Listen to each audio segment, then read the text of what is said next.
Hello students, हमने 10वीं class में ये गृह सज्जा लेसन 4 आपको इसकी 3 वीडियो हम भेज चुके हैं। इसमें हम पहले आपको फर्नीचर की सजावट के बारे में आपको बताया था, उसकी सज्जा के बारे में भी थोड़ा बताया था। तो उसी के बारे में हम आगे बताते हैं कि पुष्प किस तरह से हमारे घर की सजावट को बढ़ाता है और किस तरह से सुंदरता को बढ़ाता है और व्यक्ति की मानसिक जो है खुशी, इससे मन भी व्यक्ति का प्रसन्न होता है और देखने में भी यह अच्छा लगता है। पुष्प सज्जा करते समय कला के 5 सिद्धांतों अनुरूपता, लय, संतुलन, अनुपात एवं दबाव का ध्यान रखना चाहिए। जब हम पुष्प सज्जा करते हैं तो हमें इन सब चीज़ों का ध्यान रखना चाहिए कि पुष्प सज्जा में संतुलन का ध्यान सबसे अधिक रखना चाहिए। लंबी टहनी के पुष्प को इस प्रकार सजाया जाए कि पात्र के बीच में ऊपर उठा हुआ केंद्र दिखाई दे। संतुलन लाने के लिए भारी पुष्प केंद्र के पास लगाने चाहिए, जिसमें समान आकर्षण का भाव उत्पन्न हो सके। बीच केंद्र से मतलब बेटा बीच में लगाना चाहिए। जो भारी पुष्प होता है उसे बीच में लगाएं। किनारों पे लगाएंगे एक तो वो लटक सा जाएगा और वो अजीब सा भी लगेगा। अगर उसे बीच में लगाते हैं और उसके चारों ओर हम छोटे पुष्प भी लगाते हैं तो वो एकदम से सुंदरता का अनुभव कराएगा, जिससे समान आकर्षण का भाव उत्पन्न हो सके। गुलदस्ते में एक भाग से लेकर दूसरे भाग तक आँखें आसानी से घूम सके, इसके लिए लय होना आवश्यक है।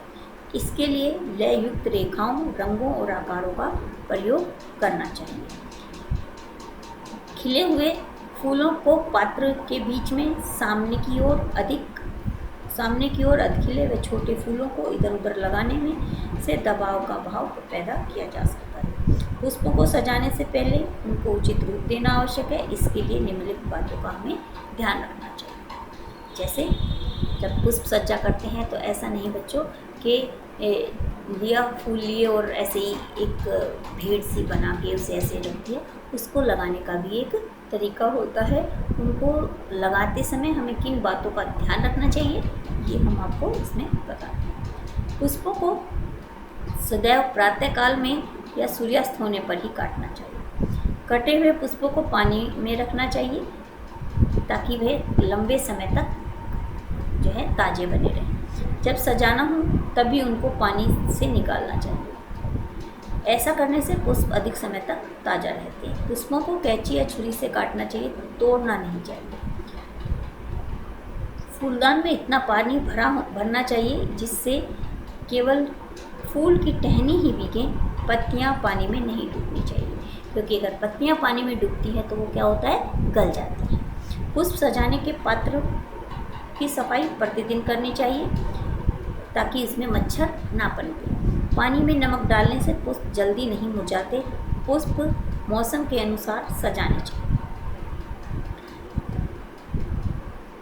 पुष्प सजाने की जो प्रकार होते हैं, मतलब पहले समय में कैसे सजाए जाते थे विदेशों में, विदेशी शैली क्या है, मतलब जैसे 3 शैलियाँ हैं। परंपरागत शैली जो काफ़ी समय से चलती आ रही है, विदेशी शैली या आधुनिक शैली जो आजकल आमतौर पर लोग इसका प्रयोग करते हैं, वो क्या क्या हैं वो देखिए। पहले है जैसे परंपरागत शैली। यह व्यवस्था पुराने समय से चली आ रही है। इसमें कई किस्म के विभिन्न रंगों और आकार के पुष्प गुलदस्ते में लगाए जाते हैं। इसमें पुष्पों के रंग, आकार व फूलदान व आकार का अधिक ध्यान नहीं दिया जाता कि इसमें क्या करते हैं, फूलदान लेते हैं और उसमें फूल लगा देते हैं। ये इम्पोर्टेंट नहीं, मतलब इस बात पर ध्यान नहीं दिया जाता कि कौन कौन से रंग के फूल लगाए हैं हमने, क्या वो कलर कॉम्बिनेशन है या नहीं, बस जो फूल मिले उसमें लगा देते हैं। फिर है विदेशी शैली। इस शैली में पुष्पों को विदेशी ढंग से सजाया जाता है, जैसे जापानी ढंग। इसे इकेबोना कहा जाता है। क्या बोला जाता है, इकेबोना। बेटा ये छोटा सा एक क्वेश्चन भी बन जाता है, कई बार आ जाता है हमारे अति लघु में कि इकेबोना किसे कहते हैं, या बहुविकल्पीय में भी इस टाइप के क्वेश्चन आ जाते हैं। यह शैली प्राकृतिक रूप से उगाते हुए पौधों के का भाव प्रदर्शित करती है। इस प्रकार की पुष्प सज्जा से अनियमित संतुलन का पर बल मिल जाता है। इनकी व्यवस्था 3, 5, 7, 9 पुष्पों से की जाती है और इसमें 3 टहनियों का प्रयोग होता है। आधुनिक शैली, इसके बाद है आधुनिक शैली, जो आजकल जिस शैली का प्रयोग किया जाता है। आधुनिक पुष्प व्यवस्था परंपरागत और विदेशी शैली ही का मिश्रित रूप होती है। इसी व्यवस्था में पुष्पों को परंपरागत ढंग के अनुसार गुलदस्ते में न लगाकर उनको पात्र में या पिन होल्डर की सहायता से लगाया जाता है। गृह सज्जा की विभिन्न शैलियाँ।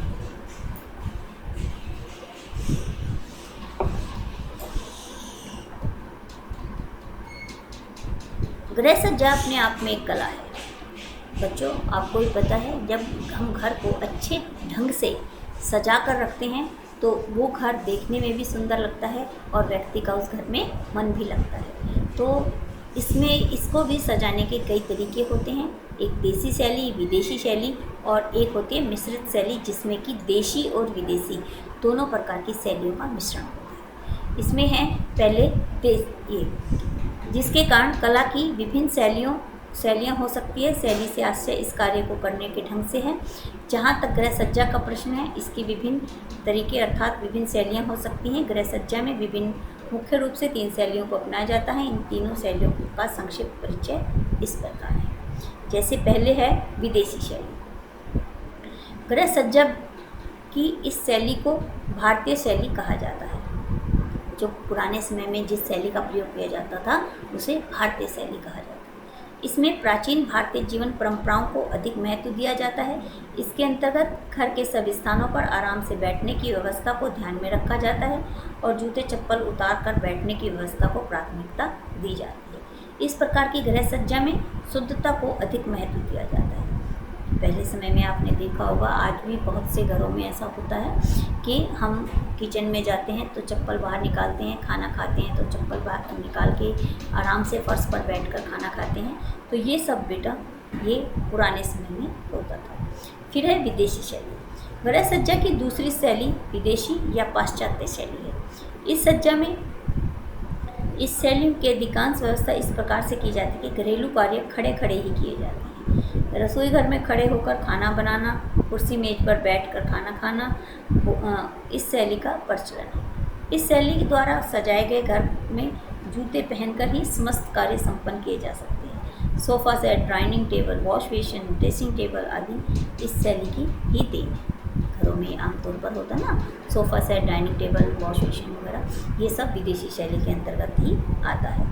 फिर है मिश्रित शैली। जैसा कि नाम से ही स्पष्ट होता है कि यह गृह सज्जा विदेशी और देशी दोनों शैलियों का मिश्रण है। हमारे देश में इस शैली का प्रचलन है। इस शैली में सुविधा और परिस्थितियों के अनुसार दोनों प्रकार की सज्जा को समन्वित किया जाता है। फिर है ड्राइंग रूम को सजाना। हम ड्राइंग रूम को किस तरह से सजाना चाहिए, क्योंकि आपको सब बच्चे जानते हैं कि आने वाले जो मेहमान होते हैं आमतौर पर ड्राइंग रूम में ही बैठते हैं। तो इसीलिए ड्राइंग रूम को एक खूबसूरत तरीके से सजाना बहुत ही आवश्यक है। प्रत्येक व्यक्ति के घर पर किसी न किसी प्रयोजन के समय समय पर कुछ लोग मिलने के लिए आया करते हैं। इनमें से कुछ व्यक्तियों के साथ घनिष्ठ संबंध होते हैं तो कुछ के साथ केवल औपचारिक संबंध। इस प्रकार के आगंतुकों के स्वागत के लिए एक कमरा अलग से होता है। इस कमरे को बैठक या ड्राइंग रूम कहा जाता है। आजकल प्राय सभी घरों में ड्राइंग रूम बनाने का प्रचलन है। सामान्य रूप से यह कमरा घर के मुख्य द्वार के निकट ही बनाया जाता है, क्योंकि ही जो है घर में हर तरह के मेहमान आते हैं, कुछ जानकार कुछ अनजान, तो इसीलिए उसे घर के गेट के पास ही बनाया जाता है ताकि वो अनजान व्यक्ति पूरे घर में हमारे ना आए, वो बाहर ही आ जाए। फिर है बैठक यानी ड्राइंग रूम का विशेष महत्व होता है। इसमें घर की गोपनीयता बनी रहती है। बाहर से आने वाला प्रत्येक व्यक्ति बैठक में ही रुक जाता है, जैसा कि मैंने अभी आपको बताया बच्चों। अतः वह आपके घर की वास्तविक स्थिति को नहीं जान पाता। आपके घर में क्या है कैसा है वो नहीं जानता। वो उस ड्राइंग रूम के वातावरण को देखकर ही अपना आइडिया लगा लेता है कि घर कैसा है, अंदर क्या है उसे उसके बारे में पता नहीं लगता है। बैठक को विशेष रूप से साफ एवं सजा कर रखा जाता है। आगंतुक बैठक की साज सज्जा को देखकर ही घर वाले की सभ्यता, संस्कृति एवं जीवन स्तर का अनुमान लगा लेता है। पूरे घर में बैठक को सर्वाधिक सजाया जाता है। प्रत्येक व्यक्ति, सुगृहिणी चाहती है कि उसका ड्राइंग रूम अधिक से अधिक शोभादायक हो। ड्राइंग रूम की सजावट मुख्य रूप से 3 शैली से की जाती है। जैसे कि और चीज़ें 3 शैलियाँ थी, इसके भी ये वही विदेशी शैली और देसी शैली। जैसे पहले है देसी शैली। भिन्न भिन्न परिवारों में रहन सहन की परंपरा भिन्न भिन्न हुआ करती है। कुछ परिवार आज भी शुद्ध भारतीय रहन सहन को ही उचित मानते हैं। इन परिवारों में खान पान की वेशभूषा की भारतीय शैली को ही अपनाया जाता है। अतः ऐसे परिवारों में बैठक की सजावट भी भारतीय ढंग से ही की जाती है। भारतीय शैली में की गई सजावट के लिए बैठक में एक तख्त या दीवान बिछाया जाता है। दीवान का रूप या फोम का मोटा गद्दा बिछाया जाता है दीवान पर। उसके ऊपर कवर या चादर बिछाई जाती है। जिसके रंग आदि का निर्धारण सूझबूझ एवं रुचिपूर्वक किया जाता है। दीवान पर मसनद या गांव तकिया, यानी जिसे हम तकिए होते हैं ना, एक कुछ गोल होते हैं, कुछ साधारण तकिए जो हम यूज़ करते हैं, तो इस तरह के तकिए उसमें रखे जाते हैं। इन तकियों के गिलाफ सफ़ेद या किसी हल्के रंग के हो सकते हैं। दीवान के अतिरिक्त बैठक में कुछ मूढ़े भी रखे जाते हैं। मूढ़ों की संख्या कमरे में आकार स्थान के अनुसार 2, 4 या 6 हो सकती है। मूढ़ों पर अच्छी और सुंदर गद्दी रखी जानी चाहिए। जिसके अतिरिक्त मेज अलमारी भी रखी जाती है। इसके अतिरिक्त अलमारी में पुस्तकें रख सकते हैं। बैठक में नीचे फर्श पर दरी बिछाई जाती है तथा सुविधा होने पर सुंदर कालीन भी बिछाया जा सकता है। बैठकों में एक छोटी मेज रखकर उस पर गुलदस्ता भी रखा जा सकता है। इसके अतिरिक्त रेडियो, टीवी अथवा कोई अन्य उपकरण भी सुविधानुसार सजावट और उपयोगिता के आधार पर रख सकते हैं। यदि चाहें तो 1-2 चित्र या सुंदर बिजली लैंप भी लगा सकते हैं। तो ये तो था बच्चों देसी शैली, जिसमें कि दीवान आदि बिछाकर हम उसको सजा सकते हैं और बैठने के लिए मूढ़े वगैरह उसमें लगा सकते हैं। अब है विदेशी शैली। आधुनिक युग में हमारे रहन सहन, खान पान और वेशभूषा विदेशी सभ्यता पर गहरा प्रभाव पड़ चुका है हम लोगों के ऊपर। हम हर चीज़ में विदेशी शैली को अपनाते हैं। इस प्रकार के रहन सहन के परिणाम स्वरूप बैठक, ड्राइंग रूम की सजावट को भी इसी के अनुकूल बनाना चाहिए, जिससे आने जाने वाले लोगों को बैठने में सुविधा हो और अच्छा भी लगे। इसीलिए जब अधिकांश घरों में बैठक की सजावट विदेशी शैली से की जाती है, आजकल इसी का अधिक प्रचलन है। विदेशी शैली की सजावट में बैठक में सोफ़ा अवश्य रखा जाता है और तरह के सुंदर और महंगे सोफ़े उपलब्ध होते हैं। जैसे जिसकी आर्थिक स्थिति होती है वो उसके अनुसार ही उसमें सोफ़े रखता है।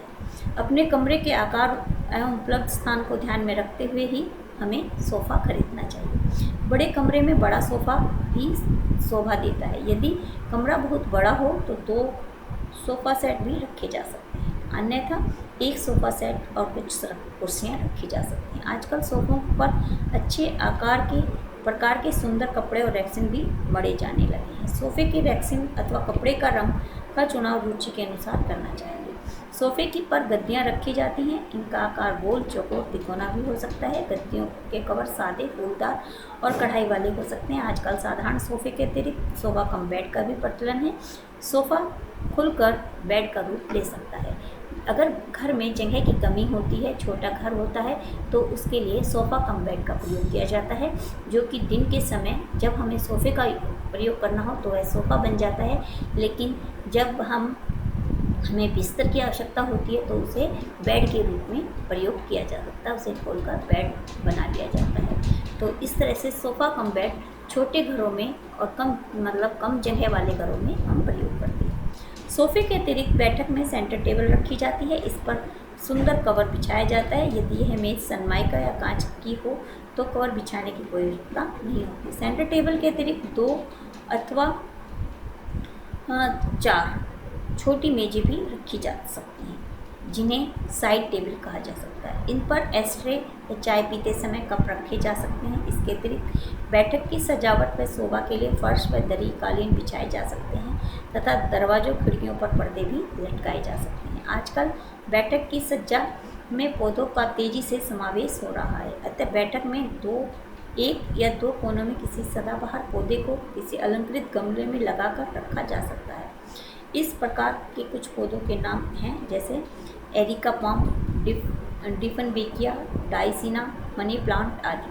बैठक में आवश्यकता एवं सुविधा अनुसार टीवी व म्यूजिक सिस्टम जैसे मनोरंजक उपकरणों का भी प्रयोग किया जा सकता है। सुंदर चित्र, अन्य कलाकृतियाँ भी ड्राइंग रूम में सजाई जा सकती हैं। तो बच्चों, इसमें ये सब चीज़ें भी हम रख सकते हैं ड्राइंग रूम में। फूल रख सकते हैं, एक छोटी टेबल भी रख सकते हैं, और सेंटर टेबल तो आमतौर पर होती ही है सभी के घरों में, लेकिन अगर जगह है तो एक छोटी टेबल भी हम उसमें रख सकते हैं।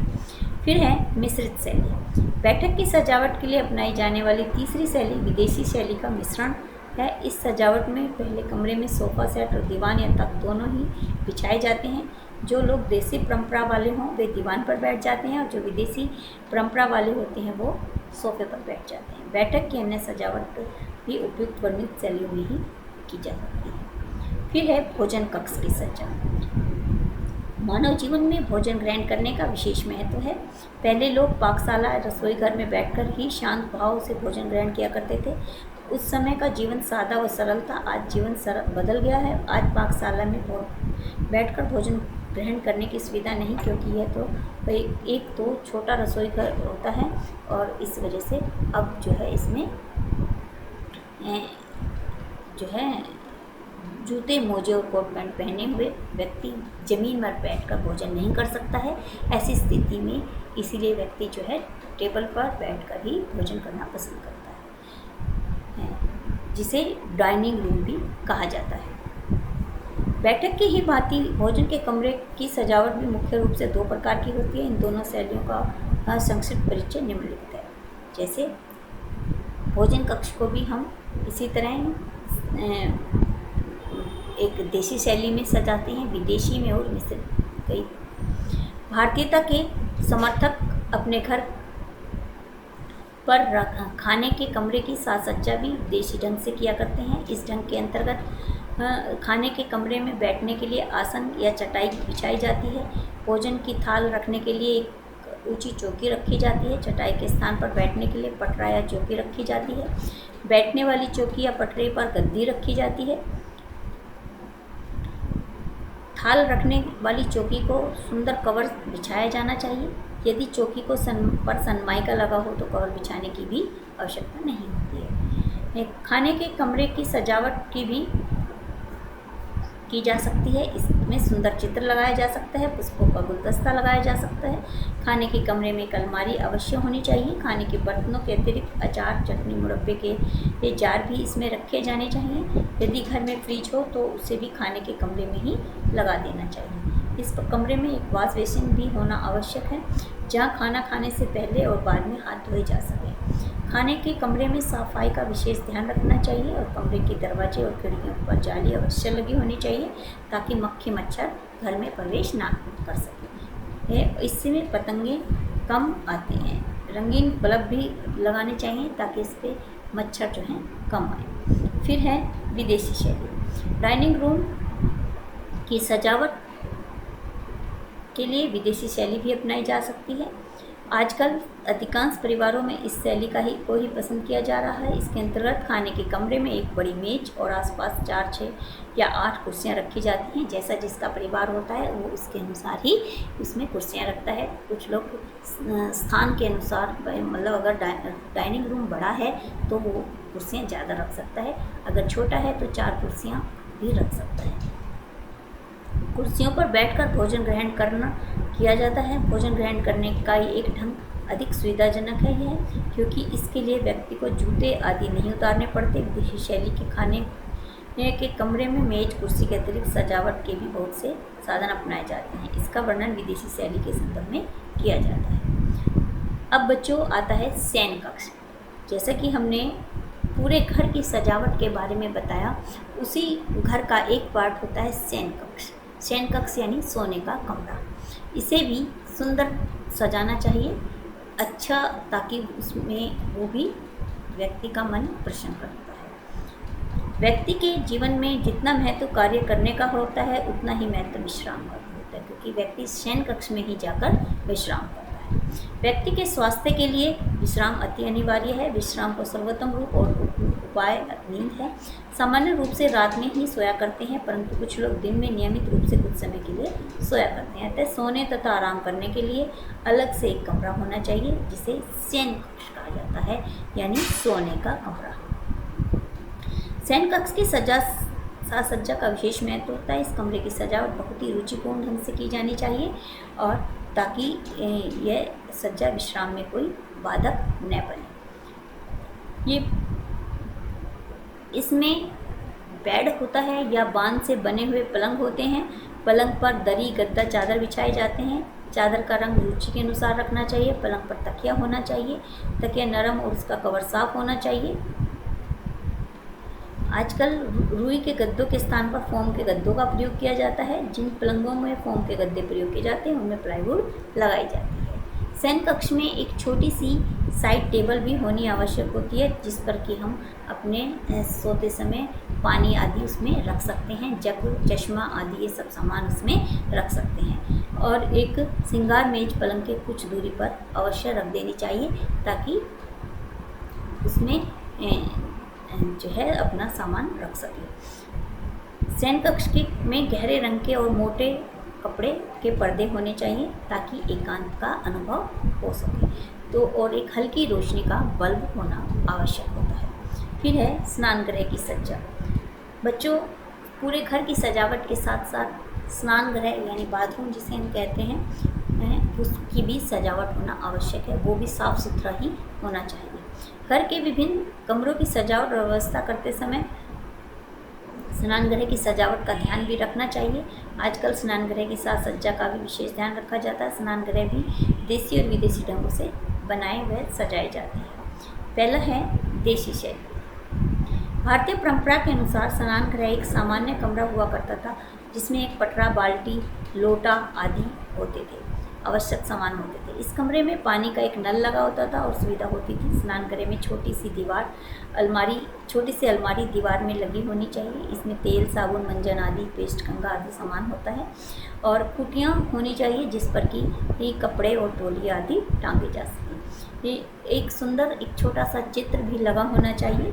यदि खिड़की हो तो इसमें छोटे से पात्र में मनी प्लांट लगाकर रखा जा सकता है।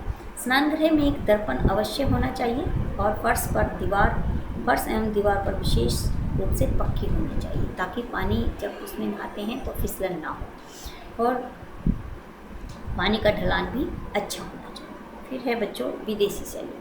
विदेशी शैली के स्नान गृह की साज सज्जा तो इसी प्रकार से की होती है जिस प्रकार की विदेशी स्नान गृह की होती है, परंतु इस प्रकार के स्नान गृह में नहाने का टब आवश्यक होता है।